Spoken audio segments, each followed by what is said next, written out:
দিনে ফাইটার, রাতে night guard. 24 বছরের এই ছেলেটা সারা রাত সাধারণ মানুষের সুরক্ষার জন্য রাস্তায় পাহারা দেয়, যাতে দিনে নিজের স্বপ্নকে বাঁচিয়ে রাখতে পারে। একদিকে তার ডিউটি শেষ হয়, অন্যদিকে শুরু হয় MMA ফাইটিং এর প্র্যাকটিস। রাত পেরিয়ে সকাল তো হয়, কিন্তু তার সংগ্রাম শেষ হয় না।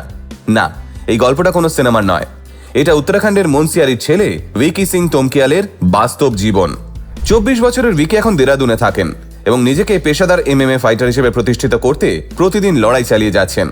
কিন্তু তাঁর সবচেয়ে বড় লড়াইটা রিংয়ের ভিতরে নয়, বরং রিংয়ের বাইরের জীবনে। ছোটবেলা থেকে মার্শাল আর্টের প্রতি ভিকির একটা আলাদা টান ছিল।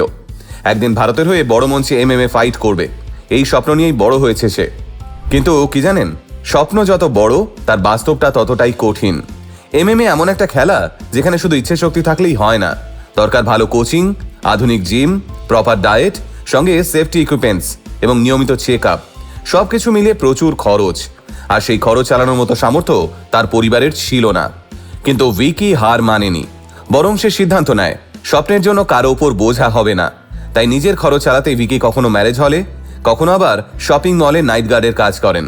সেই টাকা দিয়েই চলে তার ট্রেনিং, পরিবারের খরচ, এমনকি ইনজুরির ট্রিটমেন্টও। যে হাতে প্রফেশনাল গ্লাভস দেখছেন, সেই হাতেই নাইট গার্ডের লাঠি থাকে। কিন্তু দুটো জীবনই সমান নিষ্ঠার সঙ্গে বাঁচেন ভিকি। ভিকির দিন শুরু হয় কঠোর অনুশীলন দিয়ে, কিন্তু তার কাছে না আছে ঝাঁ চকচকে জিম মেম্বারশিপ, না আছে কোনো দামি ইকুইপমেন্টস। তাই খোলা মাটি তার ট্রেনিং জোন। কখনো বিশাল টায়ার দিয়ে করছেন ডেডলিফট, কখনো আবার গোল পোস্টকেই বানিয়ে ফেলছেন পুল আপ বার। এসবের মাঝেই করছেন প্লাঙ্ক, রেসলিং ড্রিল। কখনো আবার গ্যাস সিলিন্ডারের সঙ্গে বালিশ বেঁধে সেটাকেই পাঞ্চিং ব্যাগ বানিয়ে করছেন কিক প্র্যাকটিস। যেখানে সুযোগ নেই, সেখানে তিনি অজুহাত খুঁজে নেননি, বরং যা ছিল সেটাকে নিজের অস্ত্র বানিয়েছেন। আর এই অদম্য লড়াইয়ের ফলও পেয়েছেন ভিকি। তিনি এখন মিউট্যান্ট MMA দেরাদুনের হয়ে রিংয়ে লড়ছেন। এখনো পর্যন্ত 14টা প্রফেশনাল ফাইটে নেমে 10টাতেই জয়। ভিকির পারফরমেন্স বলছে তার মধ্যে প্রতিভার কোনো অভাব নেই, শুধু দরকার একটু সাপোর্টের। তার একটাই স্বপ্ন, একদিন ভারতের হয়ে আন্তর্জাতিক মঞ্চে MMA ফাইট করা। সম্প্রতি ভিকির গল্প সোশ্যাল মিডিয়ায় ভাইরাল হওয়ার পর থেকেই লক্ষ লক্ষ মানুষ তার সংগ্রামকে সম্মান জানিয়েছেন। অনেকেই সাহায্যের হাত বাড়িয়ে দিয়েছেন, কেউ কেউ আবার বিদেশি স্পন্সরশিপের কথাও জানিয়েছেন। কিন্তু ভিকির উত্তরটা শুনলে আপনারও গর্বে বুকটা ভরে উঠবে। সে বলেছে, আমি ভারতেই খুশি, শুধু সব খেলাকে সমানভাবে সাপোর্ট করুন, তাহলে দেখবেন ভারতের কত ট্যালেন্ট আছে। আসলে ভিকির গল্পটা শুধু একজন ফাইটারের গল্প নয়, এটা সেই হাজার হাজার ভারতীয় অ্যাথলিটদের গল্প, যারা বাধ্য হন প্র্যাকটিসের পর কেউ নাইট গার্ড হতে, কেউ আবার সবজি বিক্রেতা হতে। কারণ একটাই, অধিকাংশ ক্ষেত্রেই তাদের প্রতিপক্ষ মাঠের বাইরের আর্থিক লড়াইটা। কখনো সুযোগের অভাব, আবার কখনো স্পন্সরশিপের অভাব।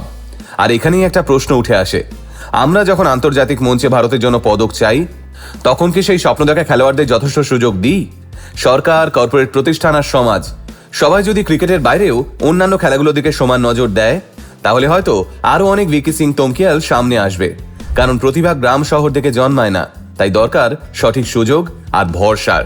ভিকি সিং তোমকিয়াল হয়তো এখনো বিশ্ব চ্যাম্পিয়ন হননি, কিন্তু তার প্রতিদিনের রুটি রুজির লড়াইয়ের পর আবারও ট্রেনিংয়ে ফিরে যাওয়া, এই নিষ্ঠাই তাকে একদিন বিশ্ব মঞ্চে পৌঁছে দেবে। আমরা সবাই চাই একদিন ভিকি সিং তোমকিয়াল MMA ফাইটিংয়ে সারা বিশ্বে ভারতের নাম উজ্জ্বল করুক, আর তার সাফল্য হাজার হাজার অ্যাথলিটদের নতুন করে স্বপ্ন দেখতে শেখাক। আমাদের গোটা টিমের পক্ষ থেকে ভিকি সিং তোমকিয়ালের জন্য রইল অনেক অনেক শুভেচ্ছা। এইভাবেই লড়াই চালিয়ে যান আপনি, ময়দান ছাড়বেন না।